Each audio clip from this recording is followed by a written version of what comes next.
그리고 이제 질문 내용이 저는 구원받기 전 성령 충만으로 방언의 은사가 나오는 것이라고 성경을 배웠습니다. 자, 구원받기 전 성령 충만으로 방언 은사가 나오는 거라고 배웠습니다. 이건 좀 오해에 갔습니다. 왜냐하면 방언 문제가 구체적으로 거론되어 있는 교회는 무슨 교회입니까? 고린도 교회. 제일 모범적인 교회입니까? 제일 문제가 많은 교회입니까? 성경이 말씀하기를 너희가 아직도 육신에 속한 자로다. 자, 성령 충만한 교회가 아니고 방언이 제일 많았던 그 방언 문제가 됐던 것 자체가 지금 가장 육신적인 교회 안에서 방언이 있었던 겁니다. 방언. 성경에서 봅시다. 고린도전서 3장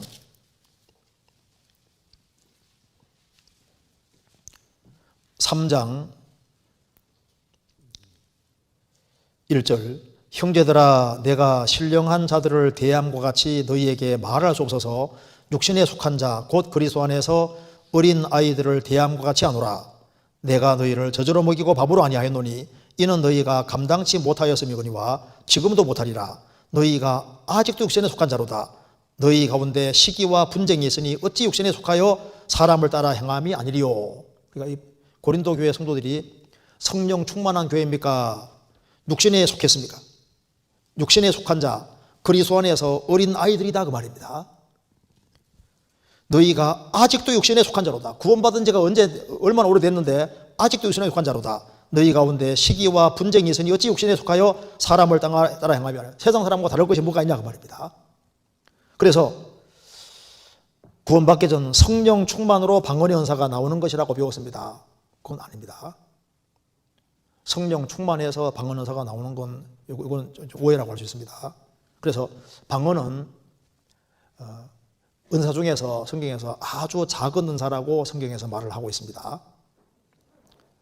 성경 고린도전서 12장 다시 보시겠습니다. 고린도전서 12장 27절 너희는 그리스도의 몸이요 지체의 각 부분이라 하나님이 교회 중에 몇을 세우셨으니 첫째는 사도요 둘째는 선지자요 셋째는 교사요 그 다음은 능력이요 그 다음은 병 고치는 은사와 서로 돕는 것과 다스리는 것과 각종 방언을 말하는 하는 것이라. 방언이 제일 밑에 내려가 있죠. 그래서 이렇게 되는 건 문제 없습니다. 방언에 대해서 잠깐 정리해 보면은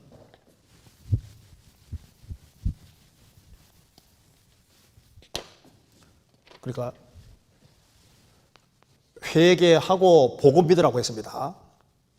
복음 믿을 때 사람이 이제 죄를 사함을 받습니다.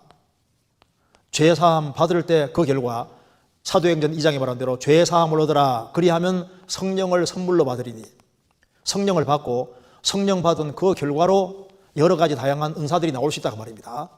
근데 은사 중에 그 하나가 여기 이제 각종 방언 말하는 것이라고 했습니다. 그러면 봐요. 죄를 사함 받고 성령을 받은 결과로 이러저러한 은사들이 나온다면 문제될 것이 없잖아요. 근데 이제 문제는 거꾸로 되면 안 되는 겁니다. 내가 방언하기 때문에 성령을 받았을 것이고 죄를 사함 받았을 것을 거꾸로 생각하면 안 되는 거예요. 그래서 방언하는 것 자체가 한다고 해서 그게 구원받은 증거는 될 수 없습니다. 왜냐하면 방언보다 위의 은사들 병 고치고 귀신 내쫓고 다 해도 마태복음 7장 보면 쫓겨났잖아요. 마태복음 7장에 보시면은 주의 이름으로 선자 노릇하며 귀신 내쫓고 많은 권능행치 않았습니까? 주님 모른다 그랬죠?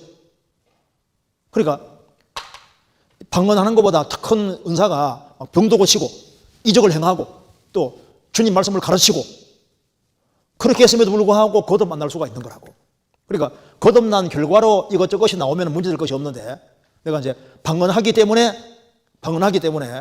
거듭은 이미 났을 거라고 거꾸로 생각하면 큰일 나는 거예요. 왜? 제가 만나본 여러 사람들도 방언은 하는데 구원 안 받은 사람들이 얼마든지 있는 겁니다. 무슨 말이 되시죠? 우리 그 아프리카에서 이렇게 오신 목사님들 이제 한국에 와서 우리 교회에서 이제 공부해서 이제 그분들이 이제 확실히 이제 거듭 나와서 지금 아프리카 활발하게 몸 전하셨습니까? 근데 그분들이 거의 하나같이 병 고치고 막 이렇게 이적 행하고 하고 방언하고 다 하시던 분들인 거예요. 딱 거듭 나자마자 다 끊어졌습니다. 그러니까 여기 거꾸로가 안 되고 죄를 사함받고 성령 받은 결과로 은사가 나오는 것에 대해서는 우리가 그 성경 문제가 안 되는 겁니다. 또 한 가지는 근데 온 교회가 다 방언하면 이건 또 진짜 문제가 심각한 거예요. 왜냐하면 여기 성경 봅시다. 고린도전서 12장 29절 다 사도겠느냐 일부란 말이지 않습니까? 다 선지자겠느냐? 다 교사겠느냐? 다 능력을 행하는 자이겠느냐? 다 병 고치는 은사를 가진 자이겠느냐? 다 방언을 말하는 자이겠느냐? 다 통역을 말하는 자이겠느냐? 일부란 얘기죠. 그래서 온 교회가 전부 다 방언하면은 성경적입니까? 비성경적입니까? 당연히 비성경적이죠. 다 그렇게 했느냐? 아니란 얘기지 않습니까? 고린도전서 14장 23절 그러므로 온 교회가 함께 모여 다 방언으로 말하면 무식한 자들이나 믿지 않는 자들이 들어와서 너희를 미쳤다 하지 아니하겠느냐. 그러니까 일부라는 것을 확실히 알 수가 있는 겁니다. 그래서 여기에 이제 방언은 하는 것은 성령 충만의 증거가 될 수가 없고 그리고 방언한다는 것 자체가 성령 받은 증거가 될 수 없습니다. 확실히 죄를 사함 받고 성령 받은 결과로 여러 가지 은사가 나온 것은 문제가 없지만은 거꾸로 생각하면 그게 오히려 해가 되고 영혼의 멸망을 도울 수도 있는 거예요. 나는 방언하기 때문에 거듭났다. 그러니까 방언하는 것과 거듭나는 건 상당히 다른 얘기입니다. 그리고 그게 성령 충만한 증거도 되지 못하는 거예요.